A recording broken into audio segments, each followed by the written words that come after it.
தமிழ்நாட்டு இளைஞர்களே, தமிழ்நாட்டு நண்பர்களே, தமிழ்நாட்டு சொந்தங்களே, தொப்புள் கொடிகளே, எல்லாருக்கும் வணக்கம். அதாவது நீங்க எல்லாரும் இப்ப தேர்தலில் பற்றியான வாக்குகள் எண்ணிக்கையை பார்த்து கொண்டிருப்பீர்கள் என்றது எனக்கு தெரியும்.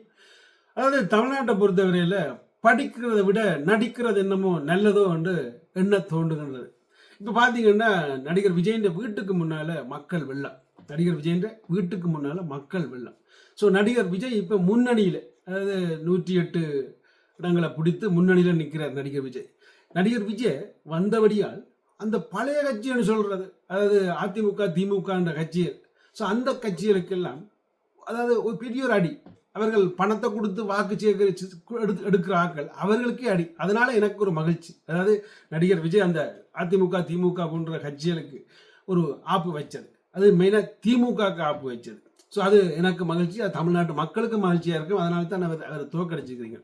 அதே மாதிரி அண்ணன் சீமானம் அவற்றை இதுவும் இல்லை, அவருக்கும் இன்னும் ஒரு சீட்டும் கிடைக்கல. ஆனால் இந்த நடிப்பு கவர்ச்சி, அதாவது இந்த தமிழ்நாட்டில் மக்கள் நடிப்பு கவர்ச்சியால் ஏதேனும் ஒரு ஆபத்தான விடயத்தில் போய் இறங்குறீங்களோ என்ற ஒரு எண்ணமும் எனக்கு என்ன தோன்றுது. அதாவது சிறப்பாக நடந்துச்சுன்றா சந்தோஷம், எல்லாம் நல்ல மாதிரி நடந்துச்சுன்றா. எம்ஜிஆர் ஒரு காலத்தில் நடித்து போட்டு வந்து தான் அரசியலை பிடிச்சவர். அவர் வந்து பல விடயங்களை நல்லா அப்படி நல்லா நடந்துச்சுன்னா மகிழ்ச்சி. அது எப்படி இந்த மாதிரி நடக்க போகிறன்றதை பொறுத்து தான் பார்க்க வேணும். ஸோ எனக்கு என்ன ஒரு தனிப்பட்ட ஒரு கருத்து எப்படி என்றால், கருத்துக்களை அழகாக கச்சிதமாக பரிமாறின அண்ணன் சீமானுக்கு வாய்ப்புகள் இல்லை. ஆனால் கருத்துக்களே இல்லாமல் நாங்கள் நடிப்பு கவர்ச்சியும், அடுத்தது ஒரு பவர்ஃபுல்லான ஒரு நடிகரும் வந்தால் உடனே அங்கே வாய்ப்புகள் இருக்குன்றதுல, ஸோ அந்த நாட்டு மக்கள், தமிழ்நாட்டு மக்கள்ன்ற மனநிலை என்னன்றதை திட்ட தெளிவாக தெரியுது. எனக்கு ஒரு நண்பர்னு சொன்னார், இவர்கள் நடிகர்களை கண்டா எல்லாம் செய்வார்கள், இவர்கள் நடிகர்களுக்கு தான் எல்லாம் போடுவார்கள் என்று. ஆனால் நிச்சயமாக நடிகர்களே நல்லாக்கள் இருக்கிறீர்கள், நடிகர்கள் வந்து அந்த நாட்டை திருத்தியும் இருக்கிறார்கள்.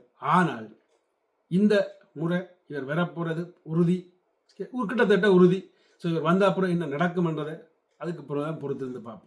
நன்றி, வணக்கம். உங்களோட கருத்துக்கள் எழுதுங்கள், பேசி எழுதாங்க, திட்டி எழுதாங்க, கருத்துக்களை மட்டும் எழுதுங்கள். அதாவது நான் சொன்ன அர்த்தம் என்னென்றால், படிப்பை நிறுத்திவிட்டு நடிப்புக்கு இறங்குங்கள். இப்போ இறங்கினா கூட இன்னும் ஒரு 15-20 வருஷத்தால் நீங்கள் நல்ல உச்ச நட்சத்திரமாக வந்தீங்களா இருந்தால் தேர்தலில் வெற்றி உங்களுக்கு தான். நன்றி.